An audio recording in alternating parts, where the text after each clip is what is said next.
पार्लरसारखा glow पाहिजे, पण पार्लरमध्ये जाऊन नाही तर घरच्या घरीच.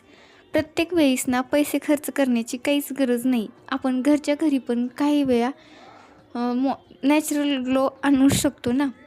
तर मी ना आज तुम्हाला दह्यापासून ना फेशियल कसं करायचं ना तेच सांगणार आहे. आता सध्या ना लग्नसराई चालू आहे आणि आपल्याला ना सगळ्यांनाच असं वाटतं की आपला चेहरा सुंदर आणि शायनिंग असायला पाहिजे. पण प्रत्येक वेळेस आपण प्रत्येक लग्नासाठी पार्लरमध्ये जाऊ शकत नाही आणि तेवढे पैसे पण आपण खर्च करू शकत नाही. त्यामुळे ना घरच्या घरीच आपण फेशियल करू शकतो. फर्स्ट टाईम मी ना अगोदर पूर्ण चेहरा क्लीन करून घेतला. नंतर क्लिन्झिंग म्हणून दह्यापासून पूर्ण क्लीन करून घेतलं आणि सेकंड स्टेपमध्ये थोडी साखर टाकून दह्याने पूर्ण चेहरा थोडा रब करून घेतला आणि त्याच्यानंतर फेस